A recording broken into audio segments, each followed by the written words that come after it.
신중호의 마켓뷰입니다. 코스피 지수가 2,500포인트에서 머뭇거리고 있습니다. 이럴 때 투자 전략이 필요하겠죠. 이분 모시고 자세히 다뤄보도록 하겠습니다. 황유현 신한투자증권 PWM 서울파이낸스센터 PB팀장 나와 있습니다. 안녕하세요. 네, 안녕하십니까? 네. 시장이 2,500까지는 좀 그래도 가파르게 11월에 한 거의 10% 이상 반등을 하다 보니까 추가로 상승에 대한 기대를 갖고 가기도 하지만 또 너무 빨리 올랐다 뭐 이런 얘기들도 하는 것 같습니다. 속도 조절이 좀 필요하다 이런 전망도 나오고 있는데요. 이런 어떻게 보면 좀 약간 저항 구간이라고도 할 수 있는 이런 부분들을 좀 돌파하기 위한 조건들이 좀 필요할 것 같아요. 그래서 저희가 주제도 12월 증시 이제 진입을 하지 않습니까? 이번 주에 12월에 이제 진입을 하는데 이런 부분들을 생각을 해봤을 때 제가 이제 말씀드렸던 코스피가 더 치고 나가야 시장이 좋아질 텐데 그럴지 안 그럴지 그런 조건들을 한번 더 다뤄봐야 될 것 같아요. 일단은 저는 어제 증시가 조금 내년도에 대한 힌트이지 않을까 생각이 듭니다. 왜냐하면 어제는 사실 지난 주말에 미국 시장이 목요일은 휴장이었고 금요일에도 반장이었잖아요. 그리고 주말간에 특별한 모멘텀이 이벤트가 없었기 때문에 어제 우리나라 시장은 정말 외부의 이벤트 없이 순전히 이제 우리나라 체력을 테스트하는 날이었다라고 생각을 합니다. 근데 확실히 어제 반도체 섹터들이 어제는 또 이제 온 디바이스와 관련된 또 생성형 출원형 이제 AI와 관련된 반도체들이 좀 올라가면서 어제 우리나라 시장을 조금 이제 지수는 재미는 없었지만 종목에 대한 힌트들이 전 나왔다라고 생각을 합니다. 왜냐하면 외부 악재가 없이 열었는데 움직였다라는 거는 투자자들이 가장 편하게 살 수 있는 섹터들이 어제 움직인 게 아닌가 그렇게 생각을 좀 하고 있습니다. 그래서 어차피 12월 달 증시는 아직 대주주 양도소득세에 대한 그 개정안이라던가 여러 가지 논의들이 없기 때문에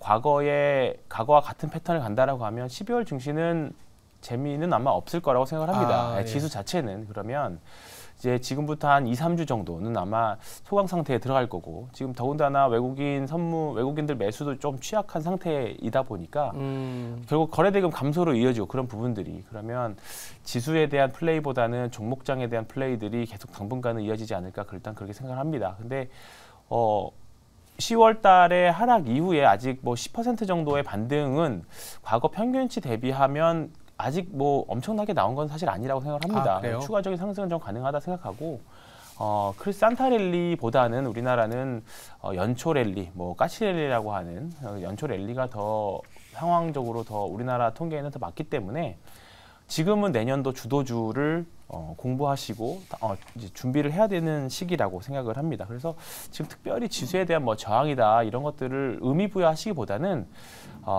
올라가는 시장에서 어떤 주식들이 주도주이고 또는 어떤 주식들이 주도주가 예상이 되는지 그걸 판단하는 시기로 삼으시면 좋을 것 같습니다. 이미 12월에 대한 약간의 힌트를 좀 주셨고 전체적으로 시장 지수에 대한 의미보다는 종목단의 어떤 플레이 아까 재밌는 말씀이 산타랠리보다는 까치랠리를 준비해야 된다라고 했는데 그렇다면 종목별로 좀 살펴볼 필요가 있을 것 같아요. 삼성전자부터 얘기를 좀 해봐야 될 것 같은데 삼성전자가 7만 원대의 벽을 넘어서서 등락이 좀 반복되는 현상이 좀 나타나고 있습니다.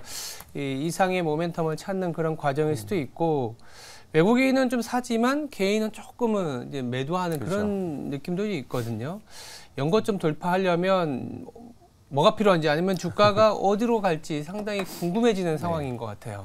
올해 외국인들이 하반기 들어서 많이 줄였지만 또 삼성전자를 비롯한 반도체는 사실 많이 좀 또 늘렸잖아요. 그래서 이런 부분에 대한 기대를 사실 내년에는 좀 안고 가는 것 같습니다. 그리고 저희가 방송 전에도 센터장님과 얘기했지만 반도체에 대한 업황이 내년 좀 세게 보시는 분들은 이제 올 4분기라고 보시는 분들도 있고 조금 보수적으로 보시는 분들은 내년 하반기 가야 된다라는 분들도 있는데 어찌 됐든 간에 내년에는 좋아지는 것만큼 확실한 것 같아요. 과연 그런 부분들이 주가로 언제쯤 땡겨오느냐, 언제쯤 반영되느냐에 대한 문제인 것 같은데 지금 최근에 삼성전자 흐름을 보시면 거래량이 계속 사실 감소하고 있어요. 감소하고 있기 때문에 조금 어느 정도 거래량이 붙어줘야 쉽게 말해서 외국인들이 좀 세게 매수를 해줘야 주가가 올라갈 텐데 지금 그러는 구간이 아니기 때문에 지금은 아직까지는 좀 답보 상태일 확률이 높습니다. 다만 하이닉스는 좀 상황은 좀 다르다라고 생각을 합니다. 하이닉스도 사실 최근에 좀 치고 올라왔다가 요즘 다시 좀 답보 상태이긴 한데 기간적인 우리나라의 항상 어떻게 보면 기간 리스크일 수도 있는데 12월만 잘 넘긴다라고 하면 네.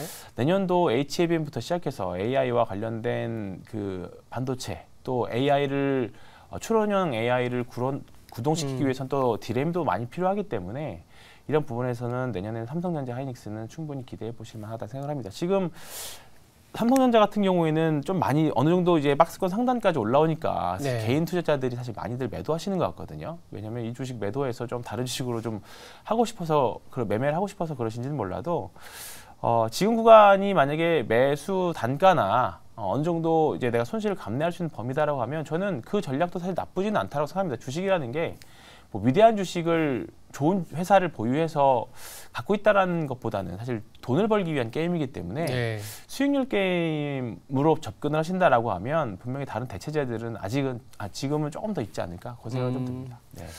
어쨌든 삼성전자와 하이닉스, SK 하이닉스는 네. 뭐 실적이 좀 턴어라운드 하는 과정이고 또 최근에 좀 많이 좀 올랐죠. 네. 하이닉스 같은 경우도 많이 올라서 횡보세를 보이는 와중에 이렇게 이 칩메이커 초대형주가 조금 버텨주면, 그러니까 네. 하락하기 아니라 또 치고 맞습니다. 나가는 게 아니라 좀 네. 버텨주면, 소위 말하는 우리나라에서는 또 테마 장세가 형성이 그렇죠. 되잖아요. 네. 수급이 좀 다른 데로도 가고 뭐 이런 형상인데, 최근에는 이 수급이 약간 로봇으로도 좀 가는 것 같거든요. 네, 맞습니다. 그래서 로봇주들이 최근에 상당히 좋습니다. 네. 상당히 좋고, 어떻게 보면 변동성이 심해진다라고도 할 수 있는데, 이랬을 때, 로봇에 대해서 관심을 지금이라도 가져야 될지 아니면 로봇에 대한 투자 전략도 좀 필요할 것 같은데 어떤 의견인지 좀 궁금해요. 지금 로봇 같은 경우에는 사실 두산 로보틱스처럼 이제 신규 상장 이후에 조금 수급이 한쪽으로만 사실 쏠리는 현상이 좀 맞닿아서 많이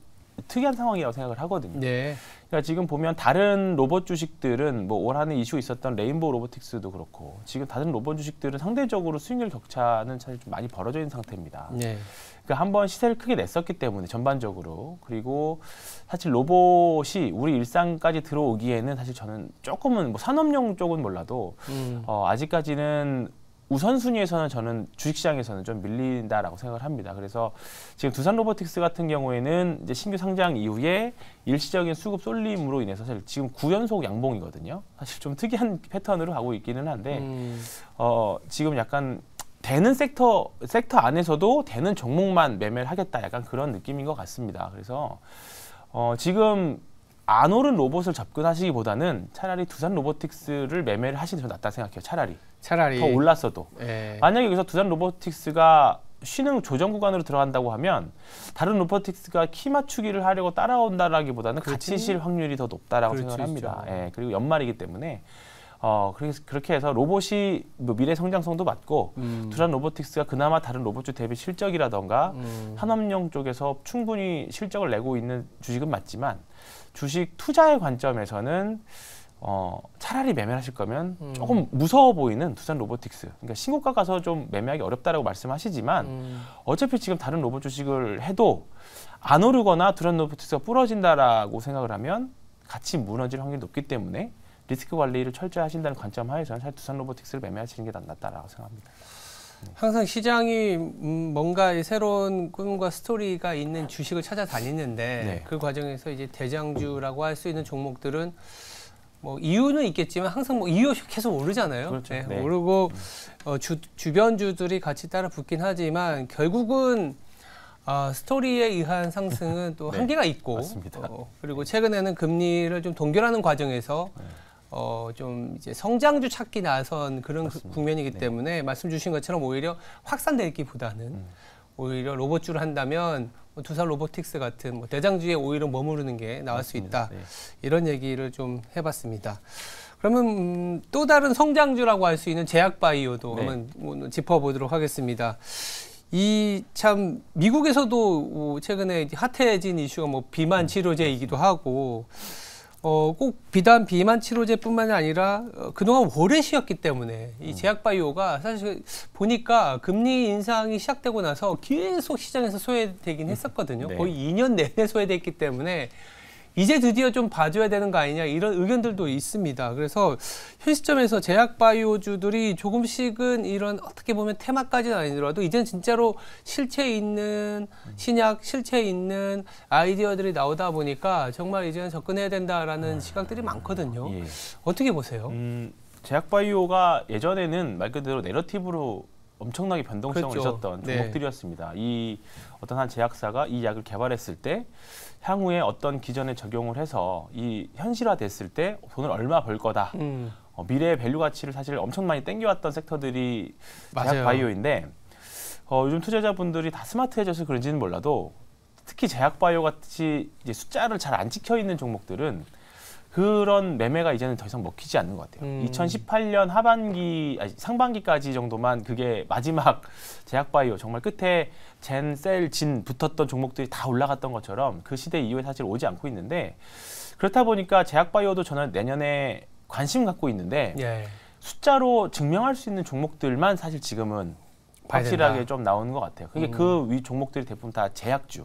그러니까 제약 바이오 안에서도 신약을 개발하는 바이오 주식들은 말 그대로 신약을 개발하면 이게 터지면 정말 큰 돈을 벌 건데 그게 아니고 이제 그거는 아직까지 물음표로 붙어 있는 종목들은 사실 상대적으로 덜 가고 이제 라이센스 아웃이라던가 실제로 그 약을 팔아서 돈을 버는 기업들, 뭐 올해 상반기에 중해제약 같은 기업들, 하반기에 종근당, 뭐 대웅 이런 종목들 또는 최근에 라이센스 아웃들이 나오고 있는 일부 제약주나 또 작은 바이오 주식들은 또 자기 갈 길들 다 가고 있거든요.